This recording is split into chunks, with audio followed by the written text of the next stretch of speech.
Welcome to Martialpreneur TV. It's me, Scott, and we're back with another great episode for you.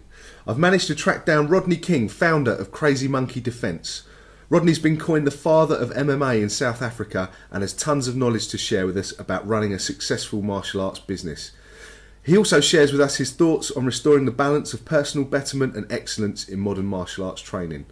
So let's go and see what Rodney has to say. Okay, well, welcome to Martialpreneur TV. I've got the latest episode. I have Rodney King. Now, Rodney King is the founder of Crazy Monkey Defence, and he's a very interesting chap that I read an article just recently and which put me in touch with him, and I emailed him, and he's here now talking to us. Rodney, how you doing? Doing great, man. Well, thanks for having me. I really appreciate it. No problem. I really appreciate you coming on the show and taking some time out just to have a chat with us. Sure, no problem. And just like I was saying earlier, I just had a quick chat with Rodney earlier, and I was just saying that I read this article, and I'd been speaking to Tom Callos and a few of the guys in the 100 and sort of doing different approaches to marketing your martial arts business and also putting together something more meaningful in what you teach and a better purpose. And I just wanted to pick your brains, Rodney, if you'd give everyone just a little bit of background of yourself and your approach to teaching Crazy Monkey Defence, your group, and maybe give us a bit of background on why it's different and why it's a different... Sure. I mean, where do I start, I mean... I've been in the game for a long time, and I guess I've gone through all the cycles, through the kind of more self-preservation oriented approach, and then the competitive approach. Just recently Sports Illustrated in South Africa referred to me as the father of MMA. So I was one of the first people to bring mixed martial arts to South Africa. Fantastic. But, over the years, and as I've grown up and as I've matured and, as a father myself, I kind of reflected and just, looked at what I was doing, and I wasn't really happy with it.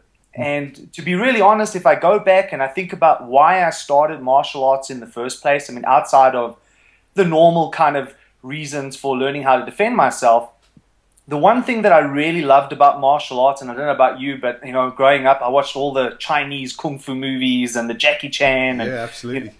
Exactly. And I think we all got inspired by those, right? And what was really cool about that was this unassuming hero, normally this weak, unassuming hero that through training and through learning kung fu was able to completely transform his life and ultimately became the hero, beat up the bad guys, and got the girl of his dreams. Sure.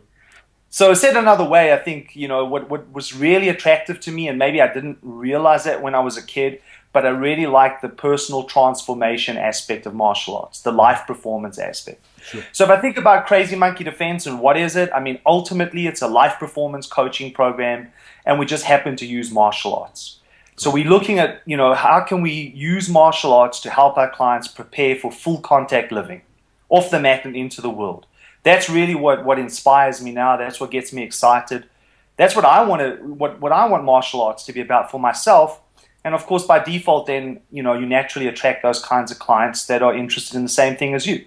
So the tribe that we've created are people that, it's not to say that we don't have people that compete and so forth, but that is not our focus. Our focus is how can we take the lessons that we learn every night on the mat and help us perform at the best that we can in our life. And that's really what it's about for us. Well, that's fantastic. That's great. I mean, it's a really nice approach. I mean, I know some things that I've read in your interviews and some things I heard read on your website, and I know you obviously mentioned there with your background in MMA, and it's sort of missing. Do you think these days within the MMA culture that the sort of the personal development side is lacking?